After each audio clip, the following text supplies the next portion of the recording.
લાગી રહ્યા છે ને બજાર જેવા જ એકદમ સુપર સોફ્ટ વાટીદાળના ખમણ, પણ આ બજારના નહીં ઘરના બનેલા છે. આ ખમણને બનાવવા માટે મેં 1.5 વાટકી 6 થી 7 કલાક ચણાની દાળ પલાળેલી લીધેલી છે. દાળનું બધું જ પાણી નિતારી લઈ એક મિક્સી બાઉલમાં એને ક્રશ કરવા માટે નાખીશું. 1 કપ દહીં ઉમેરીશું. આને ખૂબ ઝીણું નહીં પણ થોડુંક દાણેદાર રહે એ રીતનું પીસવાનું છે. તેથી આપણા ખમણ ખૂબ જ સરસ જાળીદાર અને એકદમ સોફ્ટ બનશે.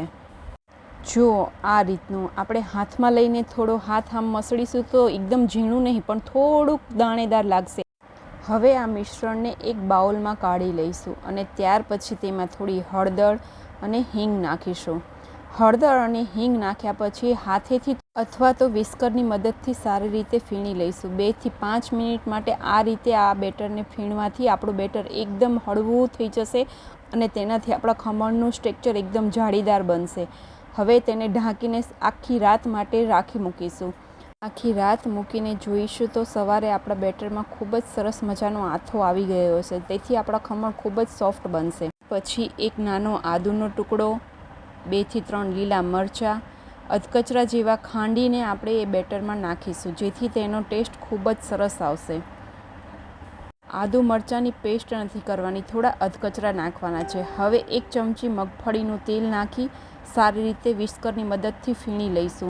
આપણું બેટર થોડું હજી જાડું લાગે છે, એટલા માટે આપણે જરૂરિયાત મુજબ પાણી ઉમેરતા જઈશું. હજુ આપણું બેટર થોડું જાડું લાગે છે, એટલા માટે આપણે થોડું પાણી પાછું ઉમેરીશું. પાણી જરૂર પ્રમાણે થોડું જ ઉમેરતા જઈશું, નહીંતર એકસાથે પાણી ઉમેરવાથી આપણું બેટર એકદમ પાતળું થઈ શકે છે. એટલા માટે જેમ જરૂર પડે તે રીતે પાણી ઉમેરતા જઈશું. હવે આપણું આ બેટર એકદમ સરસ થઈ ગયું છે. હવે એમાં સ્વાદ અનુસાર મીઠું નાખીશું. આપણે મીઠું નાખ્યા બાદ આપણે ફરીથી હલાવી લઈશું. સરસ રીતે હલાવી અને 1 ચમચી ઈનો ઉમેરીશું. ઉમેર્યા પછી થોડું એને એક્ટિવેટ કરવા માટે એની ઉપર થોડું પાણી ઉમેરીશું. પાણી ઉમેર્યા બાદ ઈનો એકદમ એક્ટિવ થઈ જશે અને આપણે ખૂબ સરસ રીતે એને ફીણી લઈશું, જેથી તે એકદમ ફ્લફી થઈ જશે. ત્યાર પછી આપણે તૈયાર કરેલા સ્ટીમરમાં રાખેલ ટીનની અંદર બધું ખીરું રેડી દઈ અને 10 થી 15 મિનિટ માટે આપણે સ્ટીમ થવા દઈશું. 10 થી 15 મિનિટ માટે સ્ટીમ થવા દઈ પછી તમે ચાકુની મદદથી આ રીતે જોશો તો તમને ખ્યાલ આવશે કે આપણું ખીરું એકદમ સરસ મજાનું સ્ટીમ થઈ ગયું છે. આપણે આને થોડીવાર માટે ઠંડુ થવા દઈશું. એ ઠંડુ થાય ત્યાં સુધી આપણે એક વઘારની તૈયારી કરીએ. વઘાર માટે 1 ચમચી તેલ, થોડી રાઈ અને હિંગ નાખી અને સરસ મજાનો વઘાર કરીશું. વઘાર થોડોક થઈ જાય એટલે એમાં થોડા લીલા મરચાં નાખીશું. લીલા મરચાં સારી રીતે સતળાઈ જાય ત્યાર પછી તેને થોડું ઠંડા થવા દઈશું. હવે આ બાજુ આપણે ઠંડુ થવા રાખેલું ખમણ લઈશું. છરીની મદદથી ચારે બાજુથી સરસ રીતે કાઢી લઈશું.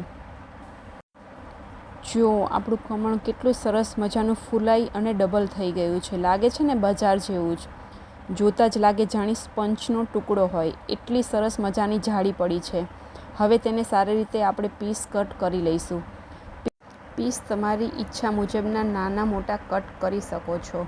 આપણા પીસ કટ થઈને તૈયાર થઈ ગયા છે. જુઓ કેવા સરસ મજાના જાળીદાર લાગે છે ને. તમને નજીકથી બતાવું. જુઓ કેવી સરસ મજાની જાળી પડી છે ને. દબાવતા એકદમ જાણે રૂ હોય કેવું સરસ મજાનું પોચું લાગે છે ને. હવે આપણે તૈયાર કરેલો વઘાર તેમાં રેડીશું. વઘાર રેડ્યા પછી સારી રીતે એમાં કોથમીર ઉમેરીશું. કોથમીર ઉમેર્યા બાદ સારી રીતે હલાવી અને તૈયાર છે આપણા સરસ મજાના વાટીદાળના ખમણ. જુઓ લાગે છે ને એકદમ બજારના હોય એવા. હલાવીને કોથમીર અને વઘારને સારી રીતે મિક્સ કરી લઈશું. હવે આપણા આ ખમણ થઈ ગયા છે ખાવા માટે તૈયાર. તો ચલો આપણે એક સર્વિંગ ડીશ લઈશું અને તેમાં સર્વ કરીશું લીલી ચટણી સાથે. લીલી ચટણીનો ટેસ્ટ આની સાથે ખૂબ જ સરસ લાગે છે. જુઓ લાગે છે ને એકદમ સરસ મજાની લીલી ચટણી અને વાટીદાળના ખમણ. જો તમને આ મારી રેસીપી ગમી હોય તો મારી ચેનલને લાઈક અને સબસ્ક્રાઈબ કરવાનું ભૂલશો નહીં. Thank you. મારા બધાનો ખૂબ ખૂબ આભાર. આ જ રીતની બીજી રેસીપી જોવા માટે મારી ચેનલ સાથે જોડાઈ રહેજો. મારી ચેનલનું નામ છે કુકિંગ સ્ટુડિયો 23. તમારો ખૂબ ખૂબ આભાર.